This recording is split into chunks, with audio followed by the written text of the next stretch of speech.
you so much. It's really great to be here after 1.5 years of responsible disclosure. We're finally able to talk about this research we did.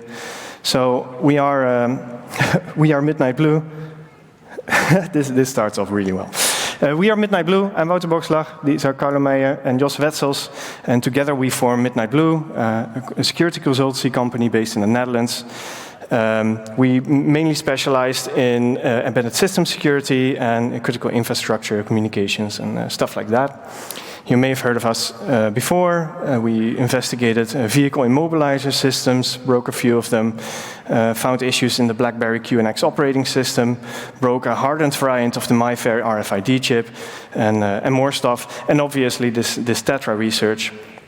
So some of you may already have seen our research at, for instance, CCC Camp, or maybe the DEF CON or Black Hat talks.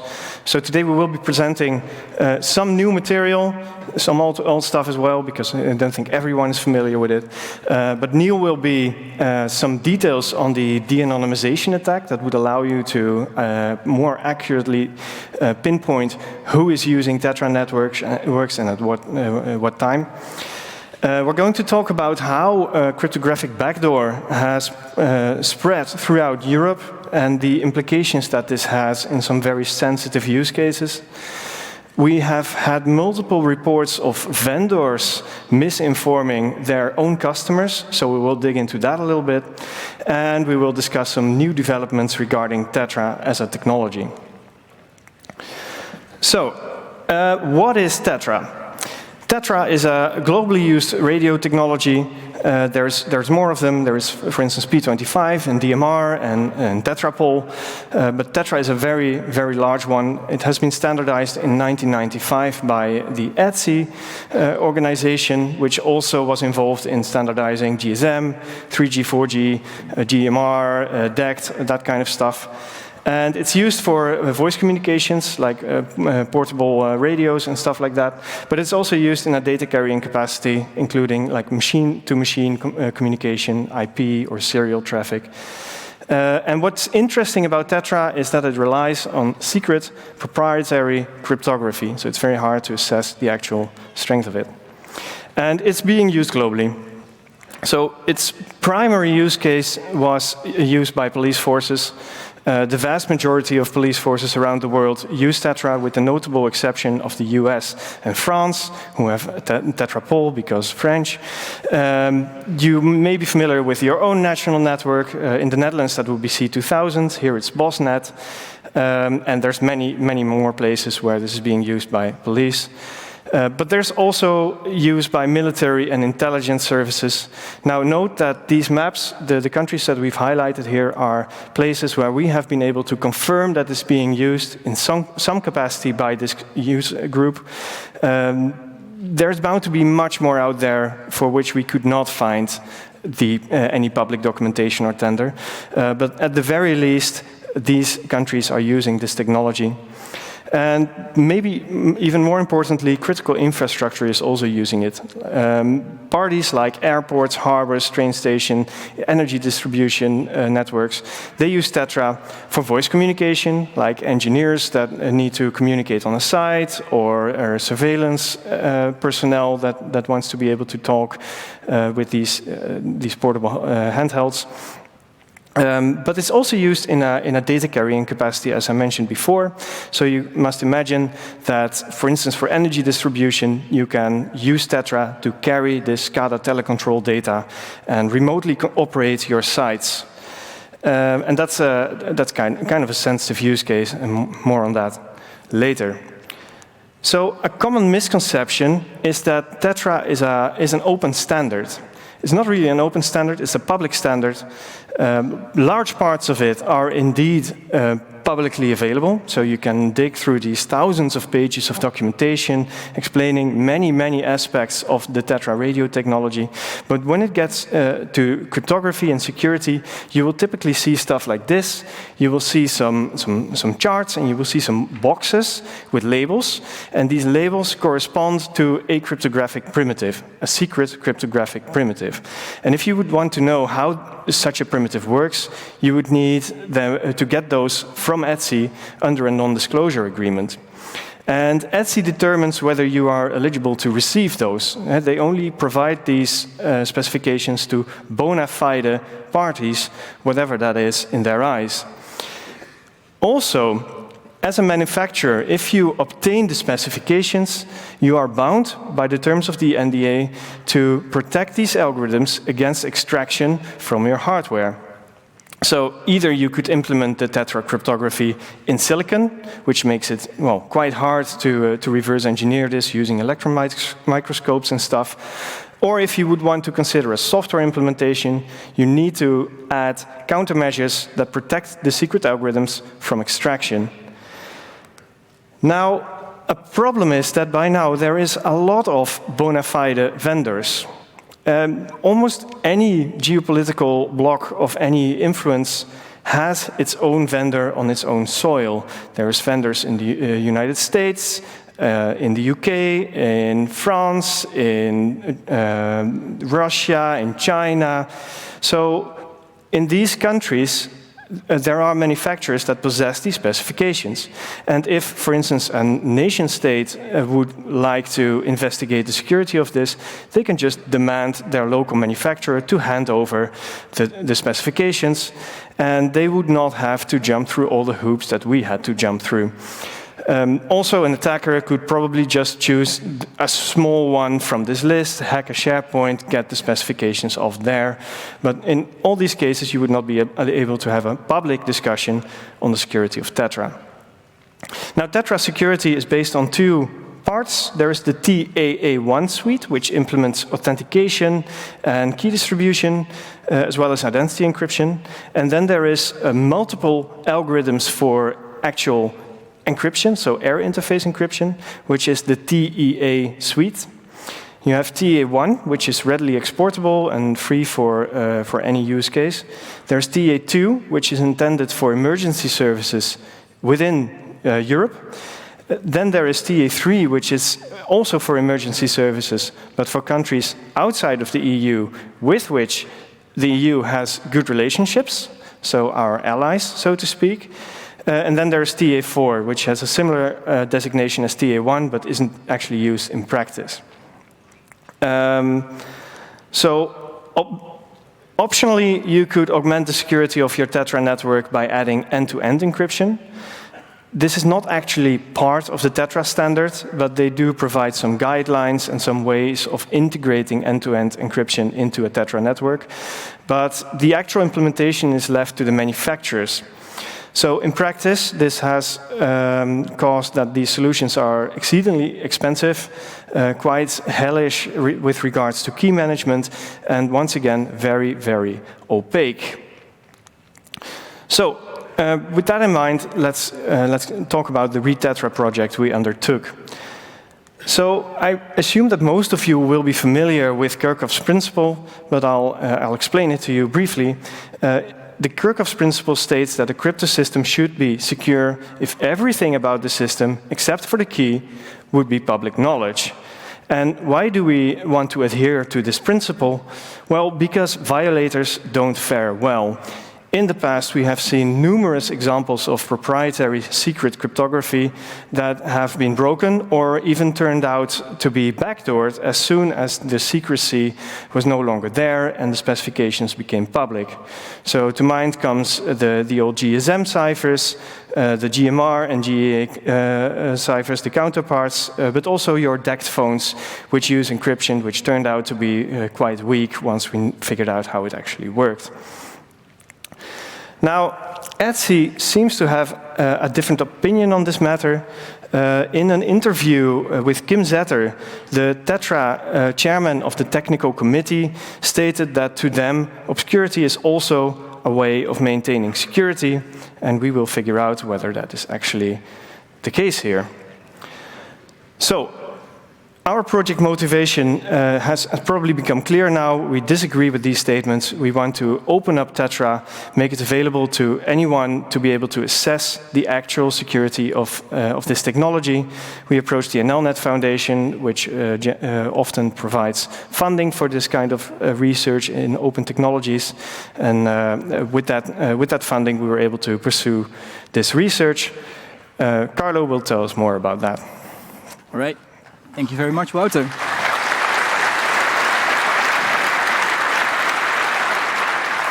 So we needed a way to extract the algorithms from a radio because obviously we didn't want to sign an NDA. So in order to do that, we first had to explore the landscape of available radios. And in the end, we stumbled upon this MTM 5400 from Motorola. And we basically just bought it off eBay, secondhand. Then we analyzed the firmware. We identified where the algorithms could be within the firmware, obviously in a non-clear form. And then we developed a bunch of reverse engineering tools. We had to find multiple 0 days in this radio in order to extract the algorithms from them. Then we analyzed them, and then we validate. Then we looked into them, validate their security, and see if there's weaknesses, and then see if we could make proof of concepts for those. So that would be the end goal. Right. So how do we get to the algorithms given that we have this radio? So this is a simplified form on a diagram. Like this whole thing is pretty much a talk on its own. I'd love to tell you about it, but we only have 15 minutes here. So I'd like to refer you to the CCC Camp talk earlier this year. So the thing is, the MTM 5400, it has a baseband chip from Texas Instruments. It's the TI OMAP L138. It has a ARM core and a DSP core. Obviously, the ARM core does high-level application stuff, and the DSP core, well, digital signal processor, it processes signals. And within the DSP, there's a trusted execution environment. So what we did is first we found a vulnerability in the ARM core, like in the software that runs on the ARM core. So you can talk to this thing through the peripheral connector. And we found a format string vulnerability there, which we exploited, which got us code execution on the ARM core. Then we pivoted to the DSP through a shared memory misconfiguration.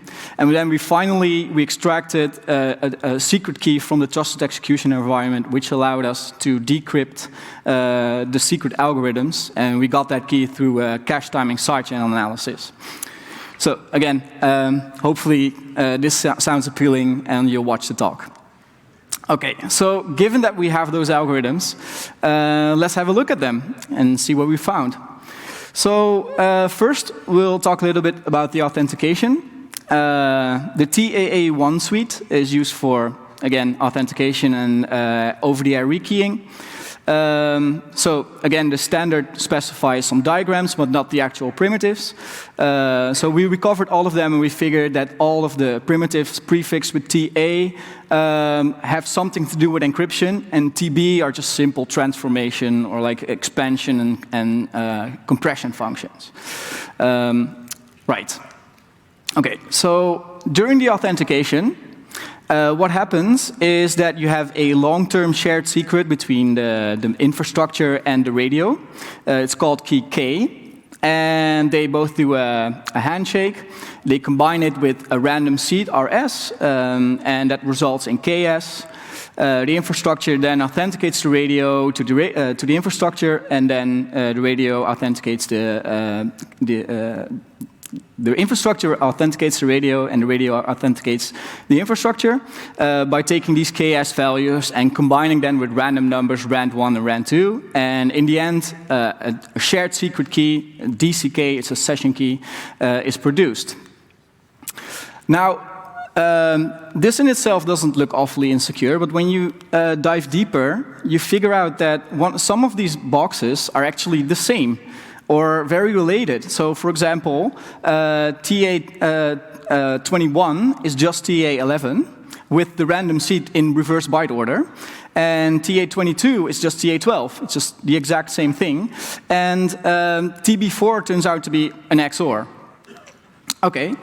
Now, assume that we impersonate the infrastructure, towards a radio. And then we send a seed RS, which is just like whenever you reverse it in order, it will be the same, so a palindrome, let's say.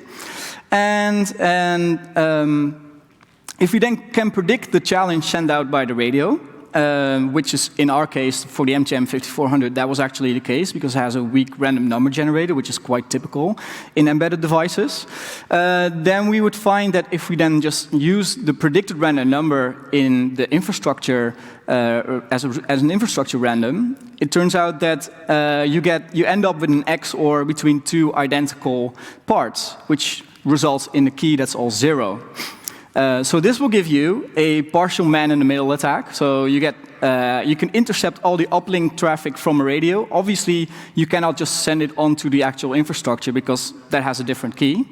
But you do get some nice position you can access post-authentication attack surface, if you will. So somewhat nice. Okay. So there's also identity encryption. So TETRA doesn't have strong anonymity, but it has a pseudonymity scheme. So every subscriber identity is a 24-bit number, and that is obfuscated with a key. And it turns out that due to some that is actually easily breakable, and then you can actually recover the plain text identity. And due to some serious stakeholder concerns, that primitive that we decided to hold back that primitive back in the day, which we are going to make public today. So you'll find the code on GitHub if you're interested.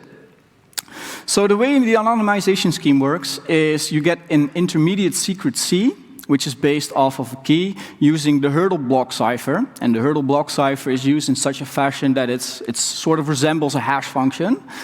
So the details, again, can be found on GitHub. So you get a custom transformation scheme, like it's sort of in between cryptography and crypto. So you get, on the right side, you get this key. It gets XOR'd into the plaintext identity. Then there's a transformation function, which also public since as of today. It applies a transformation, then more bits are XOR'd in, and another transformation, and then you end up with a encrypted identity. Now, it turns out that this scheme is actually vulnerable to a meet-in-the-middle attack. So you need like some modest amount of computing power, and then you can actually recover the secret C, which doesn't give you the actual network key, but it does give you the ability to de-anonymize all the traffic immediately. So what does it give you? Picture the following scenario. There's subscriber identities; those are encrypted. You manage to decrypt them, then you find out that there's certain ranges, right? It's like between 0 and 10, there's police forces. Between 11 and 20, it's covert operation. 21 till 30, that's fire brigade. You name it. Like you can easily spot those patterns, and this will give you an interesting counter surveillance capability. This can be done very conveniently with a Raspberry Pi and some RTL SDRs, so very cheap. You just scatter them around. And it's also a passive attack, so nobody will notice. So let's have a little demo.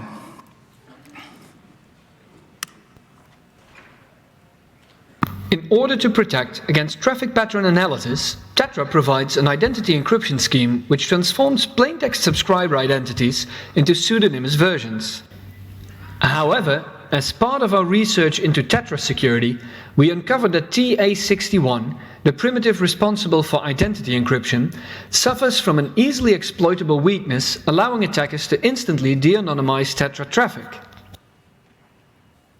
The attacker needs to identify 3 pairs of identities with their encrypted equivalents.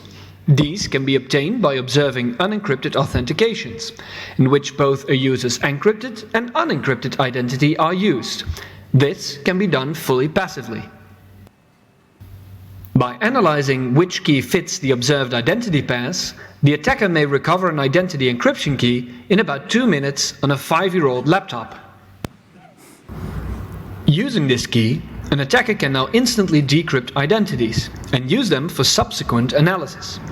For example, an attacker could use this to correlate subscriber identity ranges to specific user groups, such as undercover police or special intervention units, and build a powerful counterintelligence and early warning capability. While this issue cannot be resolved by a firmware upgrade, it is addressed in the new, non-backwards compatible TETRA algorithm set B. All right.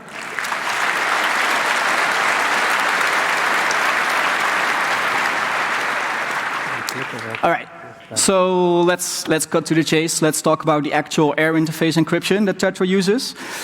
We found a protocol level issue that applies to all the encryption algorithms regardless of strength. So on the slide you can see a signaling message. The contents are encrypted, but the MAC header at the left, that's actually unencrypted, and it contains like basic stuff like the length of the message and who the message is intended for. And starting from the LLC header, it's going to be encrypted. So what's important to realize here that TETRA messages have no cryptographic integrity or authentication checks.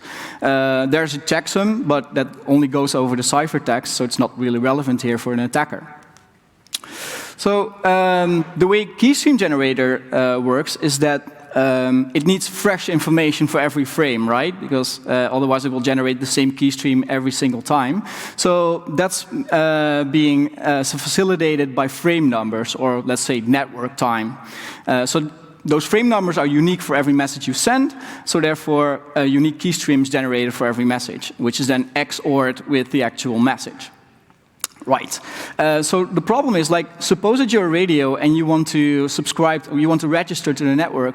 Which network time will you be using? Well, it gets told to you by the network. So how does that work? Well, the network actually tells you in an unauthenticated and unencrypted fashion. So as an attacker, you can use that to force the use of a certain keystream. So imagine that an attacker overpowers a signal. Can be done in many ways, like just put more transmit power in, or just be closer to your victim, or just use a directional antenna, or a combination of those. And so if you then decide to tell the radio, like, hey, this is the network time, it will just start using that network time. And that means that the keystream will be generated that corresponds to that network time in the past. So this isn't this works regardless of the TEA cipher you're using, and it's also not prevented by network authentication that we discussed earlier. So the way the attack works is like you get a message, you passively capture a message, and it turns out that you're interested in what that message contained. So the plain text of that message. So that the time that you capture this message, let's say that's called time t. Then later on, you just go back to that same location where you caught it, or a different one. It doesn't really matter. You can go anywhere, as long as the radio that you're targeting shares key material with the one that sent out the message. Okay, so now then at some point you tell this victim radio, like, hey, the time is now the time that it was in the past, at time t. And that radio will start generating keystream for that time. And then you do a little dance with that radio, and it will gradually tell you what the keystream is. So I will go into that more deeply now. So in order to recover the keystream, assume that we already have n bits of keystream, and we want to extend that knowledge. So we construct a message that is exactly of length n plus 1 bits. And we make sure that it has a checksum in there, and we make sure that the message has to be acknowledged whenever it's received in good order.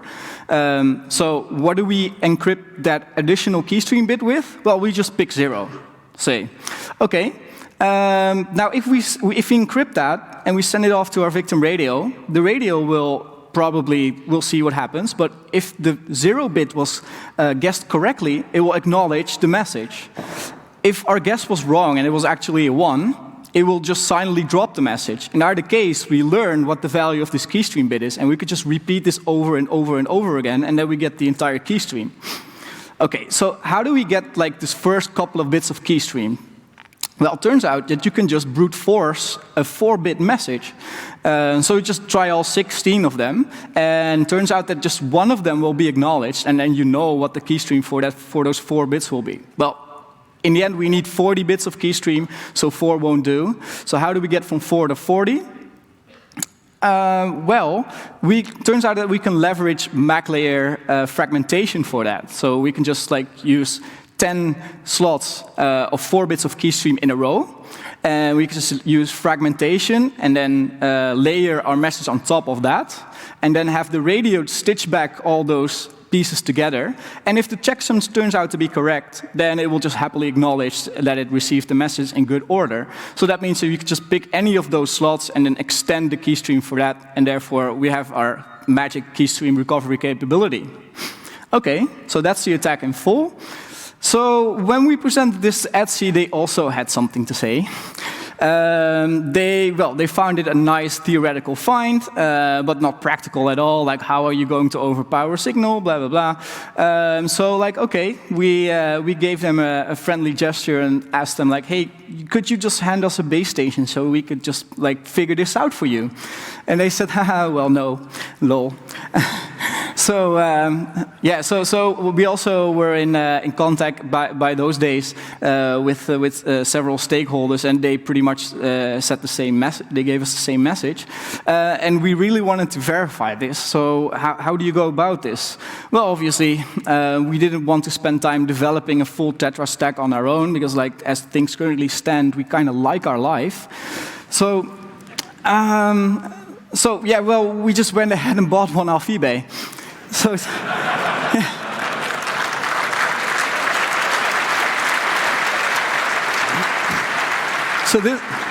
So this is a Motorola base station from 2004. Yeah, it's really old. It's very bulky. It's 75 kilos.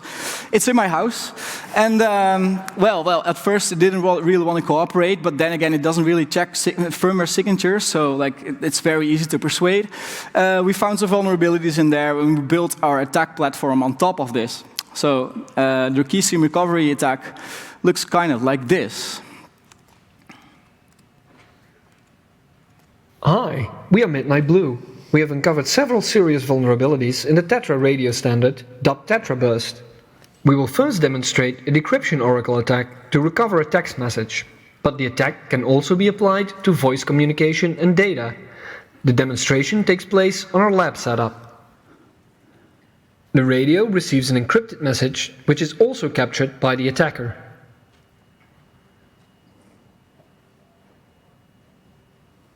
We see the message says secret. The attacker now needs to target a radio and impersonate the infrastructure and carry out the attack to decrypt the previously captured message. We have sped up this process.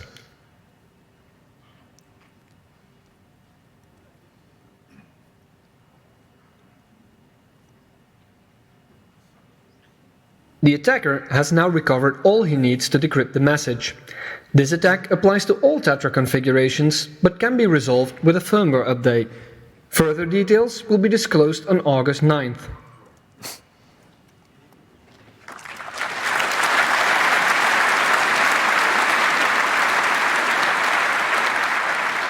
All right, on to the next issue.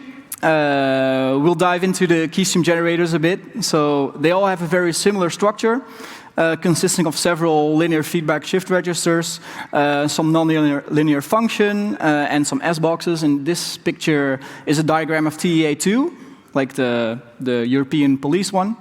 And it seems pretty robust. We weren't able to really pinpoint any graph issue with it. But then again, I have to admit that I'm not a real a hardcore cryptographer. Well, when it gets really serious is with TA1.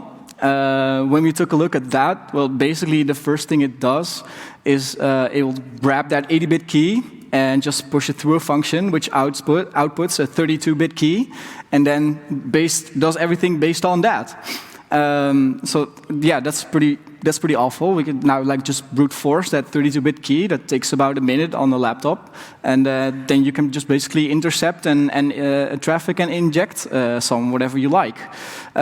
This TA1, as I should probably remind you, that's used in critical infrastructure, and not just outside of Europe, but within Europe as well, because critical infrastructure isn't public, it's private usually, and it's also not police. So as a critical infrastructure asset owner, you typically have the choice between no cryptography or TA1, which turns out to be sort of equivalent to no cryptography. All right. So what was ETSI's response to this? So in the interview that Wouter also referred to with the ETSI technical committee chairman, they claimed that our proof of concept attack is used on a very high-powered graphics card, which is a stretch because it was consumer hardware in 2016.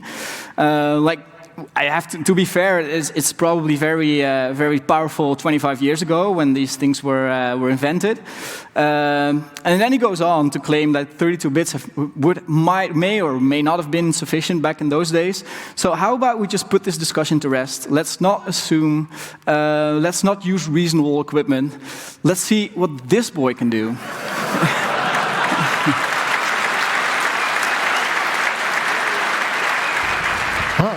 We're Midnight Blue. About 2 weeks ago, we announced the TETRA burst vulnerabilities, consisting of 5 vulnerabilities in the TETRA radio standard, 2 of which are deemed critical. Since then, ETSI, the standardization body responsible for TETRA, has made public statements in which they downplay the seriousness of the vulnerabilities. In these statements, they resorted to a semantic discussion, not calling a spade, or more specifically, not calling a backdoor a backdoor. Furthermore, they made a number of evidently false statements, such as claiming packet injection in TA1 encrypted networks would be impossible, and that 32 bits of cryptographic strength would have been sufficient in the late 90s. To any information security expert, it's pretty clear that this is not the case.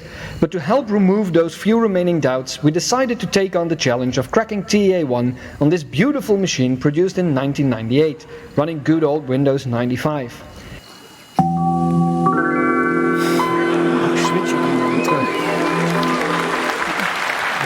Frankly, the hardware is so old that it wasn't easy to get our hands on. When we run the cracking tool, we see it reports that it needs about 13 hours to go through the entire search space. After 12.5 hours, the key is found, demonstrating the feasibility of cracking TA1 on 90s consumer hardware. Alright ETSI, now that we've cleared up this issue, please let us know if you'd like us to demonstrate packet injection as well. Hello. Hi, we are Midnight Blue.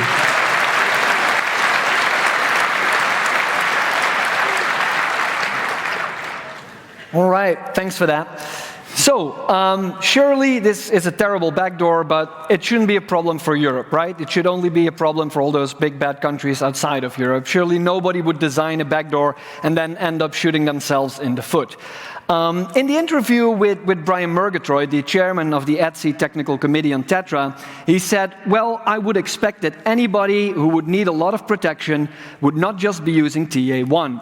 Within Europe, I would suggest that anyone who needed high security would be using TA2. So, luckily, crisis averted, no real problem here, right?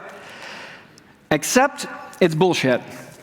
So, we went through several RFPs and tenders and public documents and found that there are multiple countries in Europe that are part of the European Union where police and military units are actually using TA1. So the first example that you can see on the slide is from Poland, which has been a European Union member since 2004, where the municipal police were sold TA1 radios as shortly recently as 2019 or 2020.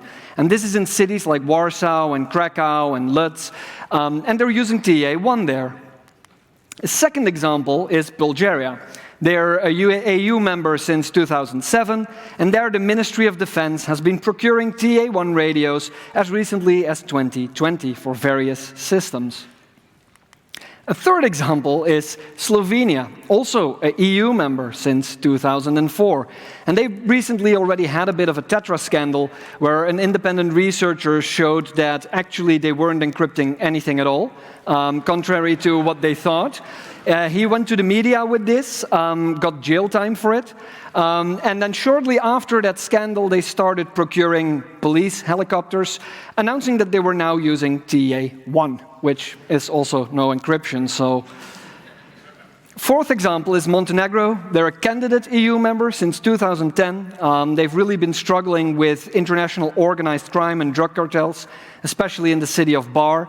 And there the police has been procuring TEA1 radios as recently as 2018. And given the use and lifetime of these radios, you know all of this stuff is still in use. And 32 bits of cryptography isn't just terrible for state actors, it's terrible for organized crime as well.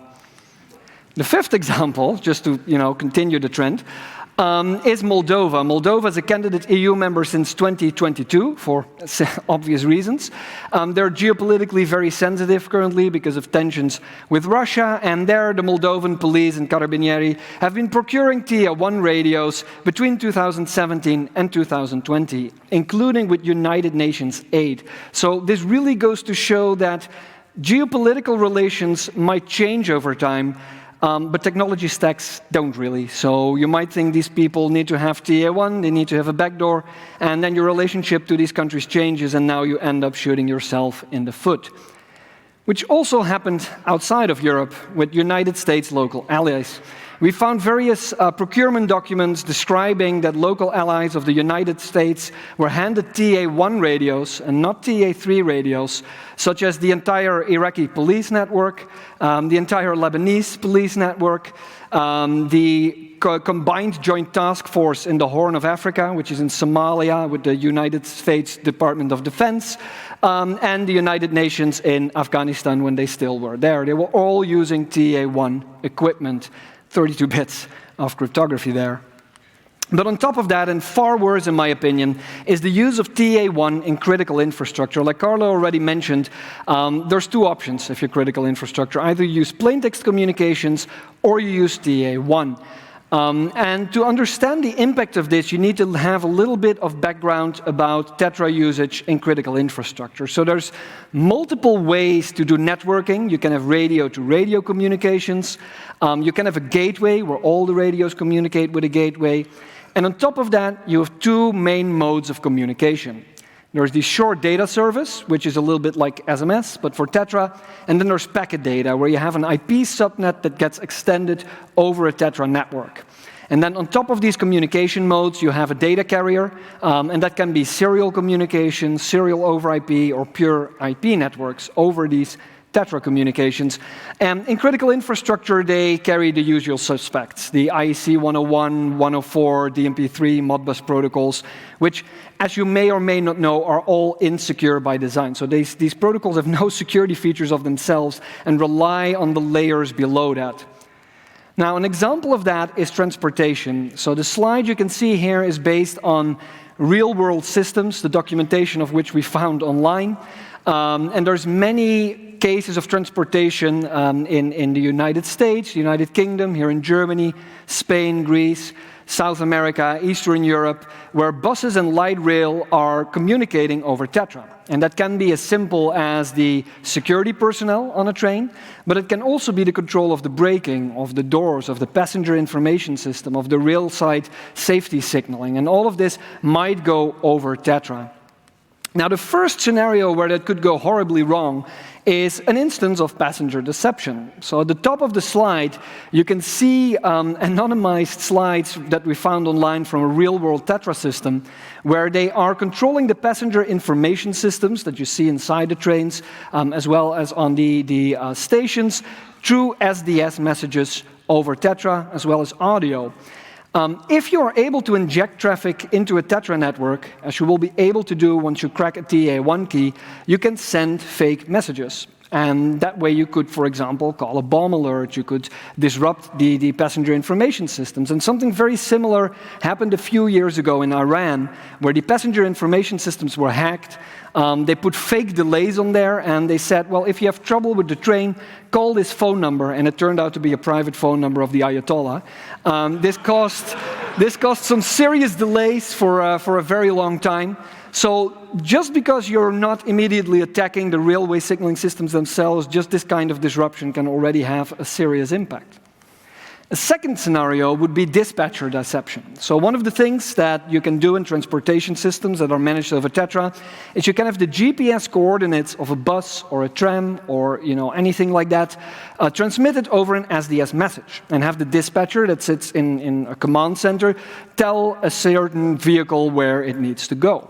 Now, obviously, if you can fake these messages, you can tell the dispatcher that vehicles are where they aren't, or you can tell the vehicles to go where they shouldn't be going. And something similar happened at the start of the invasion in Ukraine, where Yandex Taxi was hacked and hundreds of taxis were sent to the same place in Moscow, causing a gridlock that takes a long time to resolve. So a scenario like this could potentially be possible too. Thirdly, and more worryingly, as you can see on the slides, some transportation systems over TETRA allow for remote control of the trains, switching a train on or off, doing emergency braking, disabling the service brake, messing with the fire detection. And if you're able to trigger an emergency brake on a train, this might not immediately lead to a safety impact. That depends on how these systems are engineered, but it will certainly cause disruption, especially when you're doing this at scale. And something similar happened this year in Poland, where other analog radio system, they injected a message that caused emergency braking and several trains were halted. In 2008, a Polish team did a replay attack on an emergency braking message on a tram, and that caused derailment. So the potential impact of this stuff is very serious. And to leave that up to 32 bits of encryption is absolutely mind-blowing.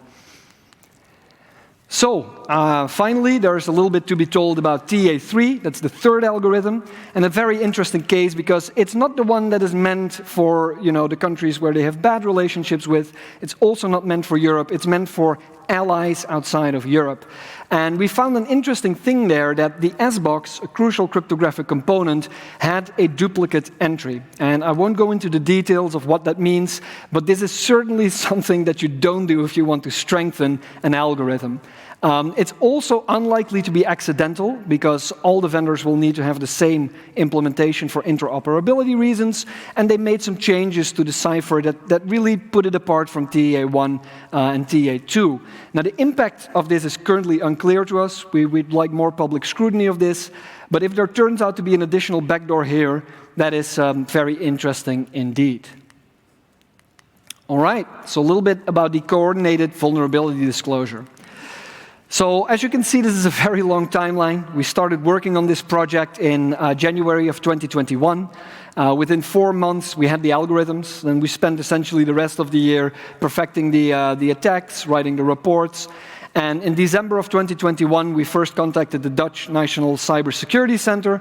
In January of 2022, we had our meetings with the Dutch police, with ETSI, with intelligence community to put this information outside. And then we had our advisories throughout 2022 and 2023 and get everybody informed, because these systems are very hard to patch, very hard to mitigate, very hard to work around. So we wanted to give enough parties ample time to prepare before making this public. So when it comes to mitigations, there's different mitigations possible for the various attacks. When it comes to the keystream recovery attack, vendors have made firmware updates available for this. A little bit more about that later.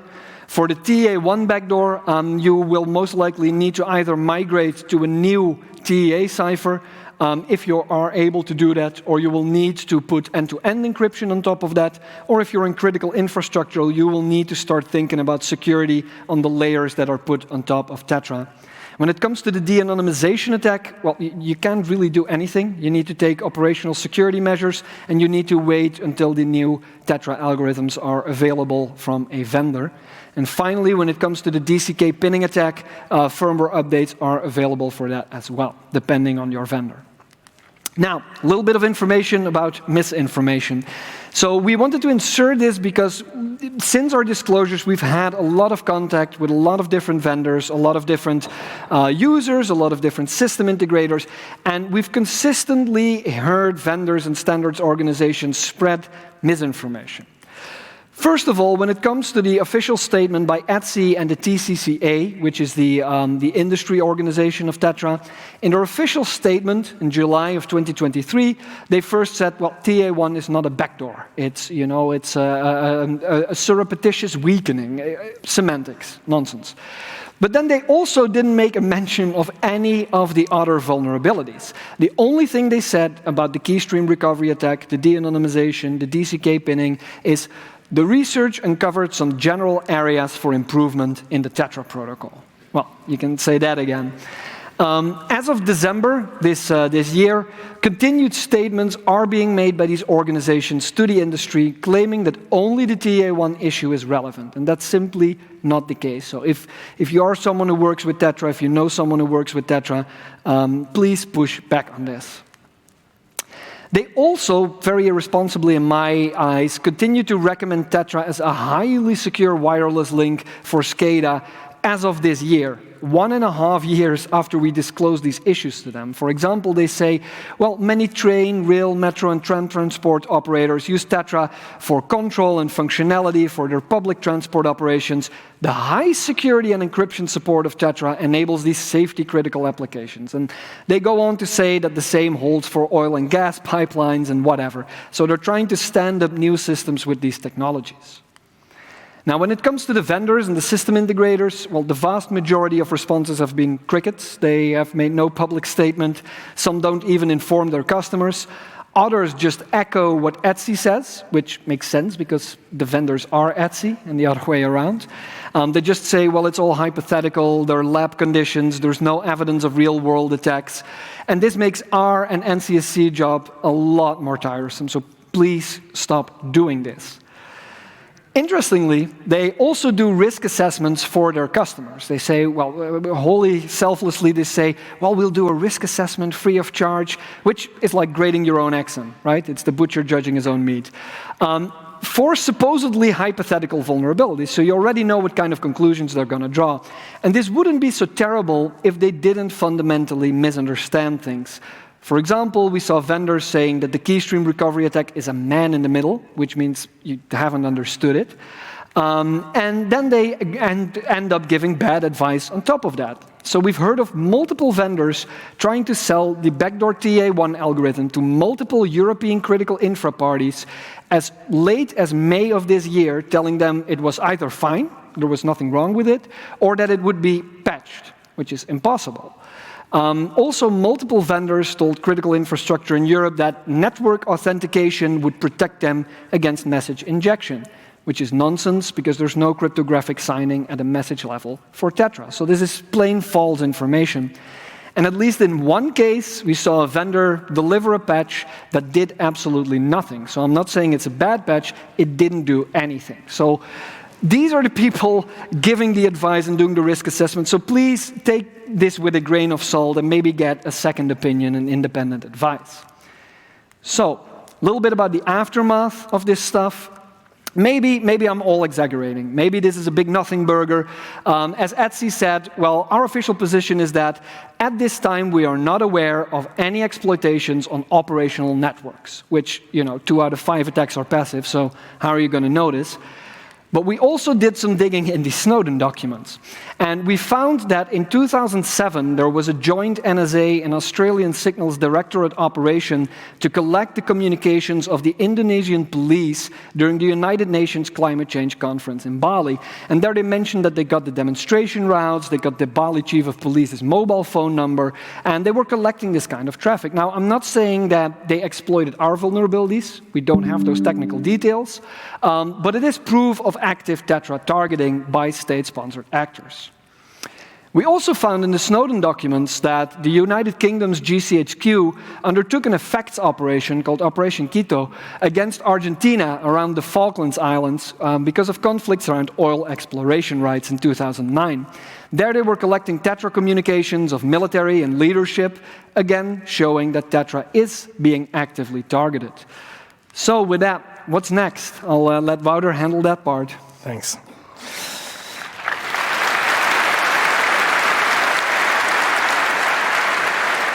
All right. So some time ago already, ETSI has released a new version of the standard with an algorithm set B, and that includes new encryption algorithms for the air interface and new authentication suite with new primitives, also new identity encryption. And they were initially going to be secret again, so they were going to make the same mistake all over again. But following our research, they have discussed among themselves and with the manufacturers, and they have now decided to make both the old and the new algorithms public for public scrutiny. So that's a big win for open technologies. Thank you. Because transparency is at the root of ETSI.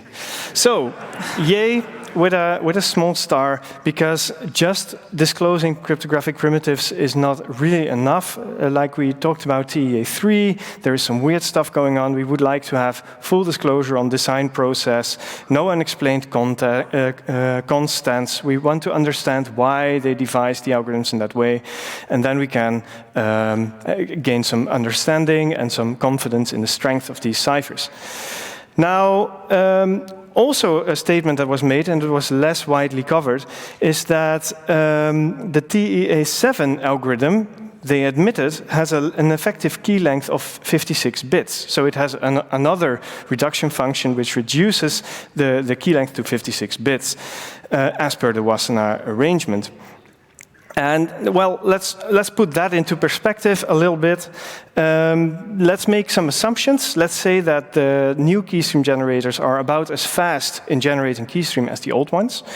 And let's take our fastest implementation of a cracker on TEA1 as a baseline. So in that case, a single really fat Amazon machine would take 170 days of crunching through all the possible keys to find the TEA7 key that corresponds to a network. And if you are using spot pricing, so that's a discounting pricing model using underutilized servers, you can look up online which region at that point has the lowest pricing for a specific device type, then we estimate that this could cost as little as 5,000 euros. And you could, of course, speed this up by getting more machines. You could grab a couple of dozen, maybe. And we think it's reasonable to think that you could mount an AWS-based attacker platform, and for 5,000–6,000 euros, within a week, get your hands on a TEA7 key. And that is without discussing GPU implementations or FPGA implementation. It's just a lower bar. It's also excluding the fact that computational cost will go down over the next couple of decades. So obviously, this is an amount of money that any reasonably or even somewhat motivated adversary would be able to handle. It would be within range for organized crime and maybe even a bored teenager that just has too much money on his hands at some point in the future. In any case, this is not going to be future-proof. So we keep hearing that Wassenaar is the reason that these backdoors are there and have to be there. And while there is certainly restrictions on the export of strong cryptography, there are also exceptions in Wassenaar. There are exceptions regarding public cryptography, exceptions regarding civil use, like mobile civil use, and exceptions for what they call connected civil industry applications. So in many cases, a network would not need to be restricted to these low levels of security.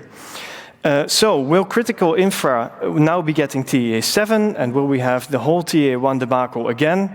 It's possible. Let's hope not. But at least we now know on beforehand what we are getting ourselves into.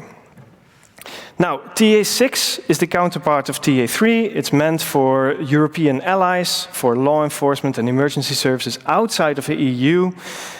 Should we trust that?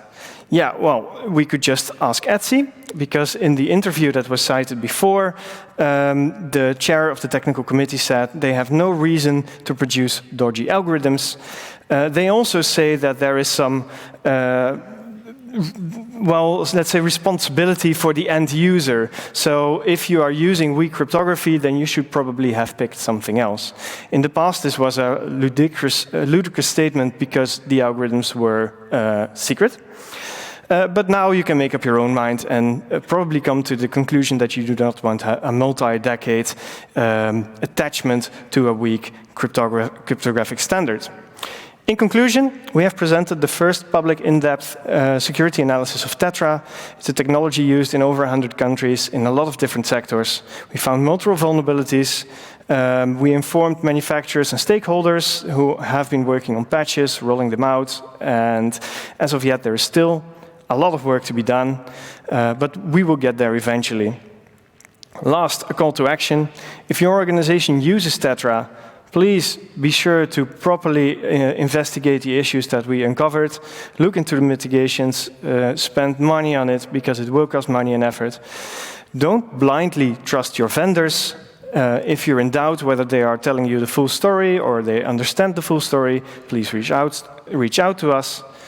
It would be interesting for the cryptographic community to take a closer look at the cryptography, the new variants once they get disclosed, or the current TA3 or hurdle ciphers. There is open technology stacks that are really great, but there is a lot of work to be done there. So for the coding people, there is lots of opportunities to contribute. And lastly, please stop doing secret cryptography, especially TETRA end-to-end, is very painful because it's reserved for the most sensitive of use cases for TETRA. And with that, I'm not sure if we have time left for questions, but at the very least, I would like to thank you for your attention.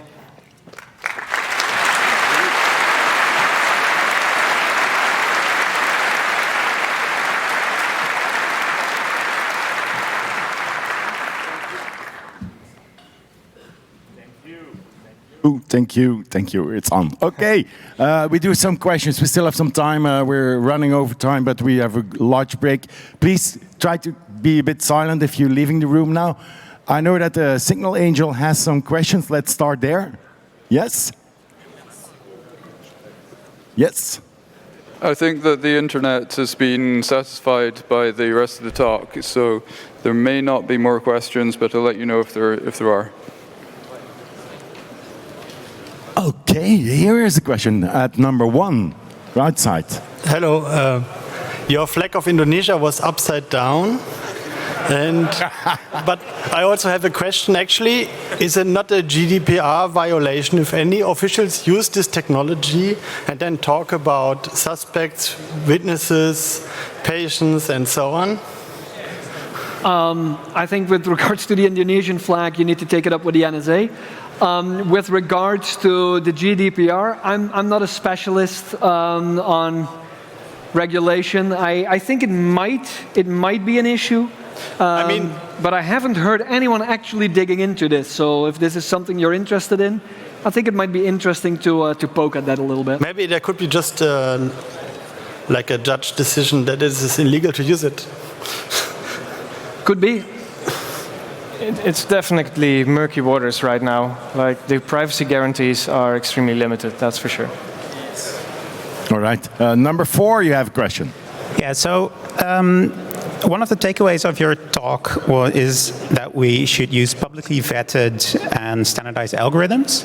So how can we make it easier to actually build secure protocols on top of those cryptographic primitives? And specifically, do you have any recommendations for NIST to take in on their ongoing process for standardizing ASCON and for their review of the Shake standard, which is likely to be used in TETRA? Right.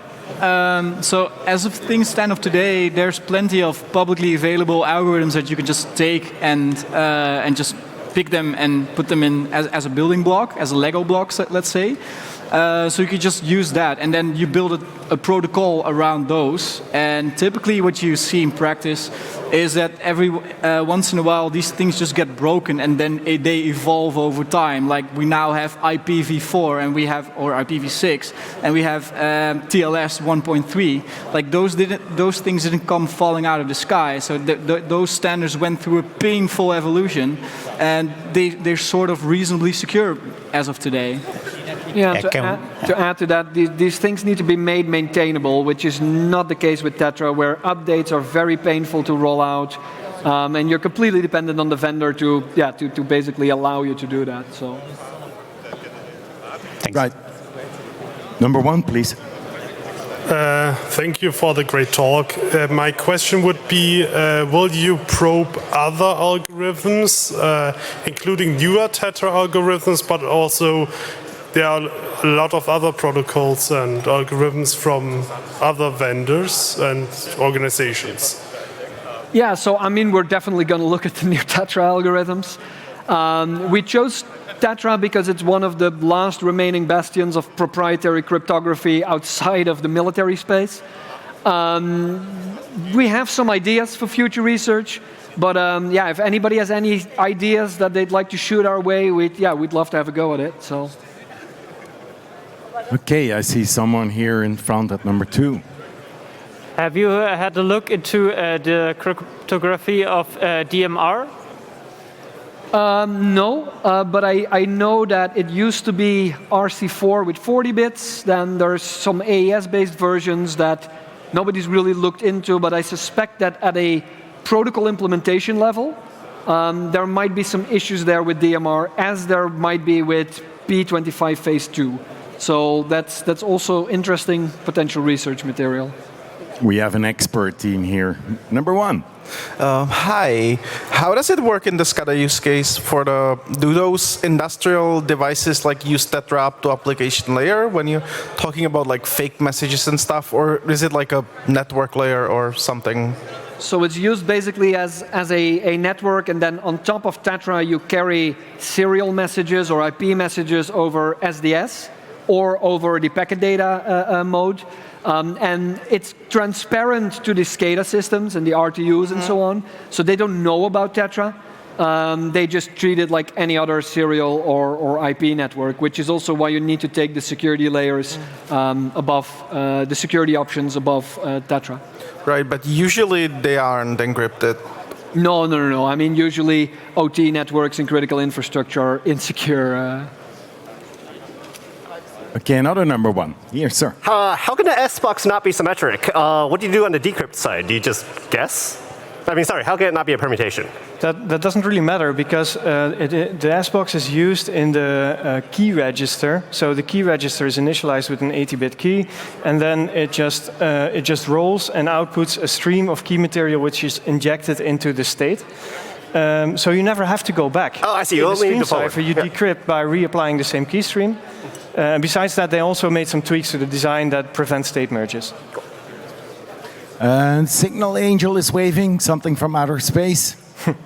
Yeah, so the internet would like to know, what do you think ETSI's incentive is for being deceptive about disclosure, and why do you think they haven't learned from other public ciphers? I didn't quite get that. Yeah, I didn't fully get that. Oh.